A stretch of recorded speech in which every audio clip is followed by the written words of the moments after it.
అందరికీ మేము రుణపడి ఉంటాము. ధన్యవాదాలు తెలుసుకుంటాము. రైట్. సాయి కుమార్ గారు లైవ్ లోనే ఉండండి. అల్జాపూర్ శ్రీనివాస్ గారు ఉన్నారు. శ్రీనివాస్ గారు వినిపిస్తోందండి? శ్రీనివాస్ గారు, శ్రీనివాస్ గారు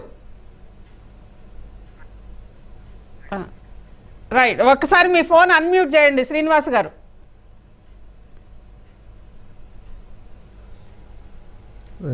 రైట్. ఎస్, విజయ్ గారు, ఇక్కడ ప్రధానంగా సరే మీరు ఇంతకు ముందు ఇచ్చిన ఉదాహరణలు చూస్తే ఆంధ్రప్రదేశ్లో వైఎస్ఆర్సీపీ హయాంలో మొత్తం కూడా వచ్చినాయని, ఆ రోజు అసలు కనీసం నామినేషన్స్ వేసే పరిస్థితి లేదు అపోజిషన్ వాళ్ళు. అదేవిధంగా మహారాష్ట్రలో బీజేపీ ఉంది, అక్కడ ఎలా ఉంటుందని అనేది మనందరికి కూడా తెలిసిందే.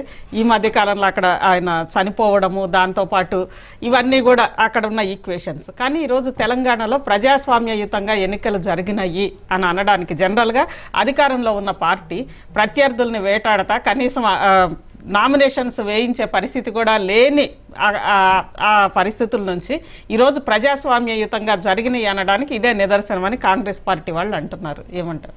కానీ ఇక్కడ ప్రజాస్వామ్యయుతంగా జరగలేదండి. ఉన్నటువంటి ఎలక్షన్ కమిషన్ కానీ, పోలీసు కానీ, ఉద్యోగులు కానీ మొత్తం ఏ రకంగా వ్యవహరించారు. ఉద్యోగులతో మంత్రి మాట్లాడి నోట్లో పియాలని ఫోన్లో మాట్లాడి ఉద్యోగ సంఘాలతోటి, పోలీసులు ఏ రకంగా ఇందో చూసినాం, దౌర్జన్యాలు ఏ రకంగా జరిగినాయో చూసినాం, భయోత్పాతాలు కూడా సృష్టించినాం. ఇంకా అంత మహారాష్ట్రలో విపక్షంగా ఉన్న కాంగ్రెస్ పార్టీ అధికార పార్టీ మీద ఇన్ని ఆరోపణలు కూడా చేయలే. ఇప్పుడు నిన్నమన్న జరిగిన ఎలక్షన్లో ప్రతిపక్షంగా ఉన్నటువంటి పార్టీలు అధికార పార్టీ మీద ఇంత దౌర్జన్యాలు జరిగినాయి, ఇన్ని కంప్లైంట్లు ఎలక్షన్ కమిషన్కి ఇచ్చిన దాఖలాలు కూడా లేవు. అంటే మీరు వాస్తవానికి ఏం చేయాలి? కాంగ్రెస్ పార్టీ దేశంలో మోడీ ఒక ప్రజాస్వామికంగా వ్యవహరిస్తున్నారు, రాజ్యాంగ సూత్రాలను ఉల్లంఘిస్తున్నారు, నీతిబాహ్యమైనటువంటి ఎలక్షన్లు నిర్వహిస్తున్నారు, అందుకే ఇన్నిసార్లు గెలుస్తున్నారని రాహుల్ గాంధీ చెప్తున్నటువంటి దానికి భిన్నంగా మీరు అధికారం ఉన్న చోట ఏం చేయాలి? మంచి ప్రజాస్వామిక సూత్రాలను, ఒక మంచి సంప్రదాయాలను సృష్టించి ఫాలో చేసి చేయాల్సినటువంటి అవసరం ఉంది. కానీ ఎక్కడ ఏం చేశారు? రకరకాల ఎలక్షన్ కమిషన్ దగ్గర నుంచి election commission, central election commission ఎస్ఐఆర్ని తీవ్రంగా విమర్శ చేస్తున్నటువంటి కాంగ్రెస్ పార్టీ ఇక్కడ మీరు చేసినటువంటిది ఎట్లా ఉన్నది? ఎలక్షన్ కమిషన్ పూర్తిగా వన్ సైడ్గా వ్యవహరించినటువంటి తీరు. ప్రతిపక్షాలు పోయి ఆల్ పార్టీ మీటింగ్ పెడితే మీరు చెప్పాల్సినటువంటి అవసరం లేదని ఎలక్షన్ కమిషన్ విపక్షాలను అంటున్నటువంటి సిచ్యువేషన్. మీరు చెప్పాలి, మేము చెప్పేది చెప్తాం, మీరు చేసేది చేయండి, మేము ఇట్లనే వ్యవహరిస్తాం అనేటట్టు మాట్లాడినటువంటి ఎలక్షన్ కమిషన్ ఈడ పూర్తిగా ఒక అప్రజాస్వామికమైనటువంటి వాతావరణం ఇక్కడ ఉన్నది. ఇప్పుడు వీళ్ళే నెక్స్ట్ లెవెల్లో ఒక అప్రజాస్వామిక సూత్రాలను ఏ రకంగా ఇంప్లిమెంటేషన్ చేయాలి అనేది మోడీకే నేర్పినట్టు ఇది. ఇప్పుడు గతంలో చూసిన మోడీకే నెక్స్ట్ లెవెల్లో ఈ రకంగా మున్సిపల్ ఎలక్షన్లు కావచ్చు, ఏ ఎలక్షన్స్ అయినా ఈ రకంగా చేయొచ్చు.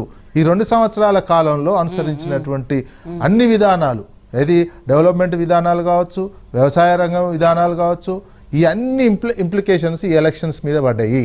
అందుకే ఓటింగ్ పర్సెంటేజ్, ఓటింగ్ షేర్ చూసుకోవాల్సినటువంటి అవసరం ఉంది. వార్డు మెంబర్లు గెలిచిన తర్వాత కూడా పోయేటువంటిది. ఎమ్మెల్యేలు వాళ్ళు చెప్తే ఎమ్మెల్యేలనే ఆదర్శంగా తీసుకుంటున్నారు కదా, ఎమ్మెల్యేలకు సంబంధించినటువంటిదే వాళ్ళు మారినప్పుడు మేమెంత హంగొచ్చిన చోటల్లో అదే పరిస్థితి కొనసాగేటువంటి అవకాశం కనిపిస్తుంది. ఇంకొకటి కూడా ఒక బెస్ట్గా ఈ పార్టీ ఫిరాయింపులకు సంబంధించినటువంటి అంశం కూడా దేశానికి ఒక మంచి ఆదర్శవంతమైనటువంటి సంప్రదాయాన్ని క్రియేట్ చేసే అవకాశం తెలంగాణ స్పీకర్కి వచ్చిండే, కాంగ్రెస్ పార్టీకి వచ్చిండే. కానీ అనర్హత వేటు వేయకుండా వేరే రకమైనటువంటి నిర్ణయం తీసుకున్నారు. రేపు మోడీ ఇదే నిర్ణయం ఫాలో అవుతాడు. రేపు ఇప్పుడు కాంగ్రెస్ పార్టీకి 100 మంది ఎంపీలు ఉన్నారు, 50 మందిని తీసుకొని పార్టీ మారలేదు, వీళ్ళు మారలేదు అని స్పీకర్తో తీర్పు ఇప్పిస్తే అదే ప్రిసైడింగ్ అయిపోతుంది కదా. ఇప్పుడు తెలంగాణ స్పీకర్ ఇచ్చిందే ప్రిసైడింగ్, దేశవ్యాప్తంగా ఒక సంప్రదాయం అవుతుంది, ఒక ప్రిసైడింగ్ ఒక ప్రామాణికంగా అయింది. దాన్నే రేపు మోడీ తీసుకొని కాంగ్రెస్ వాళ్ళనే 50 మంది ఎంపీలను తీసుకొని ఈ రకమైనటువంటి తీర్పు ఇప్పించవచ్చు. ఈ అన్ని అంశాలు కూడా ఈ ఎలక్షన్లో ప్రభావం చూపించినాయి. టెక్నికల్గా సంఖ్యాపరంగా మీరు ఉండొచ్చు, సంఖ్యాపరంగా తీసుకోవచ్చు, ఏది మున్సిపాలిటీలు ఇన్ని గెలిచినాం అని, చైర్మన్లు ఇన్ని గెలిచినామని. కానీ వాడు ఎంత పోటీ ఇస్తున్నారో చూడాలి. విపక్షాలు ఇచ్చినటువంటి పోటీకి సంబంధించినటువంటి వాళ్ళకి ఎన్ని ఓట్లు వస్తున్నాయి, మీరు ఏ రకంగా ఎన్ని ఓట్ల మెజార్టీతో గెలుస్తున్నారు, మీ షేర్ ఎంత, ఆ షేర్ ఎంత.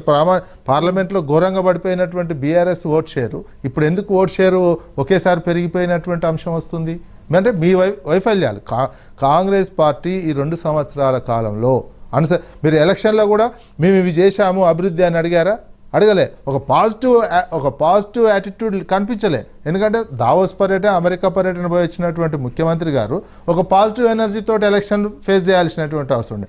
వచ్చే రాకడతోటి ఒక బూతులతోటే ఒక నెగిటివ్ ఎనర్జీతో ఎలక్షన్ ప్రచారం మొదలుపెట్టారు. దాంతో మిగతా పక్షాలు కూడా నిరంతరం మీడియా కావచ్చు, ఇవన్నీ కావచ్చు, ఆ నెగిటివ్ అంశాల మీదనే డిస్కషన్ పెట్టాయి.